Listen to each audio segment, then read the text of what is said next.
unlike Coach Harrell, I love going after him because I get to raise the mic now, you see, is that with the exception of Jenny, I think all y'all look better with the mask on. You're right. I think y'all look very good on Zoom or in person, except for her. She looks good all the time. Okay. All right, anyhow, where we going at? Coach, I asked Coach Houston about Bailey Malibu. He looks like a different dude. How much do you think that weight will help him, and then the offensive line as a whole? How much better do they look? All right, that's a great question because that really makes me smile. It gives me something to smile about today because I love talking about Bailey because Bailey is so awesome to be around. And, you know, the pandemic hurt him. You're right. It hurt a lot of people. But Bailey just lost too much weight, and it just really made him just too vulnerable up front. And the guys just bull rushed him last year. And so Big John and his staff did a great job along with the nutritionist, and then Bailey having to do it, of eating a lot more, but also eating correctly, getting the weight up, lifting. We did some difference in his conditioning, and he looks a lot better, looks a lot more firm. The pass protection, you know, was still a major issue last year, and that has been one of the best things of the camp so far, is our pass protection has been very good. And that's one of the hardest things to do in college football is pass protect, like drop back pass. So you'd like not to do it that much, but you know you're going to get in that situation. So you have to work on it a lot because it's one of the harder things. And Bailey's weight being up, and he has not lost any of his quickness or any of the other parts. So it's been great. It really has. Another guy up there, Avery Jones, a neat story of he kind of had to play center in the spring, and now he's your starting center, it looks like. Man, how has that kind of happened? It's been good. I think when he came, we knew he could have played guard or center. He had played a little bit of center up at the other school he went to, and maybe even a little bit in high school. I think early, though, probably played mostly tackle, because in high school, you know, that's where you put your best player. So we always knew he had the capability that he's very smart, very young, you know, or smart, even though he was young type guy, understood the game from a great high school program. So he had some coaching already, and he's just so quick, and yet he's so strong that he's going to make us a lot better. When you analyze the season and what you did good and what you did bad, you know, 2 years ago we had like really small centers. I looked both centers in the eye. You know, year one, we knew we were in trouble right there when that was the case, right? So we got a bigger center in Fernando last year, but Fernando didn't have that quickness. No slam on Fernando. You know, he'd be the first to say that. Avery gives you both. We think he's an all-conference center, no doubt about it. That's a natural position for him. It does add a little bit more because now you got to snap and then block. So, you know, there have been some timing deals like that, but he's taken to it really fast. So that's another really bright spot for the camp right now is Avery Jones. When you put all these pieces together and the experience that some of these guys have got, do you feel like that you can maybe go a little deeper into your playbook this year and cause some trouble for people and get some stuff the easy way in addition to the hard way? Yeah, I really do. I think that's a good comment as well there. I think we're doing that already. Now that's one of the negatives to camp right now is we have too many busts, we have too many mistakes, and you think, okay, you got 10 starters back, you should be able to just pick it up, but it just doesn't work that way. You know what I'm saying?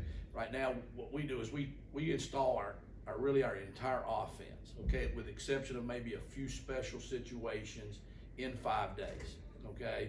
So we have been just throwing it at them. It's just like drinking water through a fire hose. I mean, it's just coming at them. And then you compound that with Coach Harrell is installing all the defense in 5 days as well. So it's 11 on 11. There's multiple ways that things can happen. And then, you know, all the different fronts, all the different plays, you got to block them different every day. So that's caused some mistakes. But eventually, then you come out, because it's whole part holds the way we teach it, then it should be good for the rest of the season. So having the offensive linemen, so many more back, has really helped. Now, we got some younger guys at some of the other positions at receiver, you know, minus CJ, Audie, and Snead, that, you know, we got to get them up to speed. So we can only go as fast as they can learn. Holton, you can really accelerate a little bit, but I've got inexperienced quarterbacks behind him that you got to slow it back down a little bit and kind of keep it a little bit more at the slower pace. But we're going to try to be as wide open as we can be. I mean, the main thing, though, is to keep the main thing, and that's win the game. So if it's a big scoring game, you know, we've had a couple of those, you know, Cincinnati, SMU, sometimes like that, you have to go. you got to open it up a little bit more. If it's a game like Temple last year where it appeared that if we would have left in the third quarter, they'd have played the fourth quarter and never scored. I don't think, after that. They were going to score that day. Don't go screw it up. We might have been a little more conservative than I would like to be if you just, could do what you wanted to do, but you got to go out there and try to win the game. Receiver wise, you mentioned Snead and Audie and CJ. Who else is stepping up there early in camp? I think Tyler Savage is really come back a little bit lighter. He's got really good hands. I think last year, he showed that in camp, but then he just wore out, and then he just maybe didn't have the quickness and the speed at the weight he was trying to play at to separate and get open enough. He's leaned out. He's done a really good job in the offseason. He looks quicker. He looks faster. He's doing a nice job with that. Jari Patterson has shown us that he's got the explosiveness to be a good player. We're just trying to figure out exactly where we play. Nobody wants to play behind Snead because Snead won't let anybody play. He never gives the tired signal once to come out. But we got to force somebody to do that. So we're playing him there. We're playing some other positions as well. But he's really showed up, I think, in the first 5 practices. There's Tajee Hudson, always brings something to the table. I think as he learns how to play receiver, that's the thing. He's an athlete. He's a track athlete. He was a little bit of a wideout, mostly a quarterback. He's an outfielder in baseball. So as he learns to run routes, I think we'll see him even get more playing time as well. So those would be a couple of the ones I think that stood out. Besides the CJ, Audie, Snead, they're always there. Coach, how was your tight end room shaking out? Well, I like the tight end room a lot more. When we got here 2 years ago, we didn't have any tight ends. In fact, Jeremy Lewis, and I probably told this story, I apologize for being redundant. We had to talk to Jeremy Lewis, who had been recruited by the previous staff. We signed him, but we kind of talked him into coming over and playing tight end. He's supposed to be a defensive end, so he had to take a 2-year delay to get back over there where he was supposed to be because we didn't have any tight ends. We did not. Xavier, I think, was the tight end maybe the year before, and he went back to linebacker because we needed him there. So now we got some depth there. Shane Calhoun came in, had a great freshman year, is getting better and better. Ryan Jones has been a great addition to that. He missed a little bit more than we'd like for him to miss in the spring. He's catching up the fall. He's definitely got some playmaking ability to him right there. Zach Bird's back, healthy for the first time, really maybe since when he first got here, so we can keep him out there. He's doing a much better job blocking and some stuff. Aaron Jarman is a great addition. He is really doing good. He's competing right there. So that room's, you've got some depth.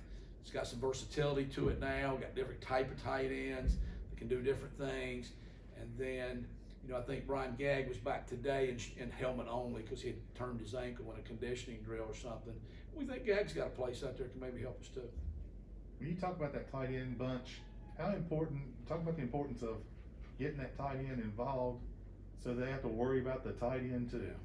Well, if you could throw it to the tight end in the red zone, it opens up a whole new passing game because you get down there. It's not about the speed as much now because you don't have as much area to run and go beat people deep. The guy can get down the middle of the Tampa 2, the cover 2s and stuff like that. Throw it to him over the middle. That really helps you a lot there too. So Shane can do that. He can be a good receiver. We need to get him the ball more. We didn't do a great job of that last year again. I think that Shane, could do it all. He can block as well. So Ryan Jones is definitely that guy as well. So Jarman and Zach Bird are maybe a little more the traditional tight end, but those are the guys you can throw it to maybe as a surprise a little bit more. They'll probably be more of our blocking guys. So, but yeah, we're hoping to get them involved a little bit more. So. You spent so much time with Holton. Does he feel like a coach out there now? Well, I spend so much time with him that he's probably sick of me right now. And you hear my voice, I think I probably encouraged him a little bit hard today on a couple of different things. But he is, obviously he's the dream kid for a coach. I mean, I'm saying he can almost spoil you a little bit because, he just does everything that you ask as a coach. Now, we're still doing the same thing. I know I'm just repetitive. Holton can play at the highest level. I mean, there are games and there are quarters and there are drives where he is the best in the league. There is no question about it. I mean, first half SMU last year, tell me anybody in the country played better than he played in the first half. There's no way that anybody played better than that. And he's done that multiple times. We're trying to eliminate those mistakes And what happens is when things don't develop for one reason or the other, somebody doesn't get open, somebody gets beat up front. You know, the defense is in a great call, which does happen from time to time. They make a terrific call and you don't have the perfect play called. Holton has a tendency, because he's so competitive and he's so confident, that he wants to just go do it on his own. And then sometimes that works. And boy, does that encourage him. You have to be really careful as a coach to praise a bad decision that turns out to be a good play. Now, it's a result-oriented, business. You know what I'm saying? You win. It's a win business. So you know, well, that's a great play, but that was probably a bad mistake, because it usually leads to about 3 times it doesn't work for every time it works. So we're still working on that a little bit. I do think he's improving on that a little bit. He's come a long way, I think, about becoming maybe more of a polished quarterback than when he first got here. He was just an athlete, go run, do this kind of stuff. We'd love to run him. We'd love to run him more. But the thing is, all the defenses last year played him to run. That's why Keaton and Raji had so many good looks, is because sometimes they had 2 guys playing the quarterback to pull the ball. There'd be 2 guys chasing him out here and nobody on the second level. There goes the back, long run. So we'd rather them run it anyhow. It's better.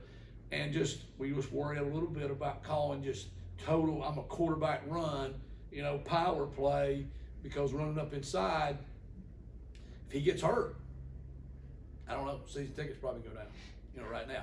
Now, as we can get Mason and those guys some experience and we can get better, we can maybe take a few more chances with that right now. But again, the main thing is to keep the main thing, win the game. And in the end, that's what we're trying to do. I was gonna say, we haven't talked much about the running backs. I mean, those Well, 2 guys you might get be. me, you can get me happy there again too, Yeah. because Keaton Mitchell and Raji Harris are light years ahead of where they were this time last year, and they're far ahead of where they were at the end of spring and last season. Right now, both of them are exciting. So we kind of have a saying in the quarterback meetings. They constantly hear me say, if you can get it to 25, 47, or 22, you're getting ready to make all conference.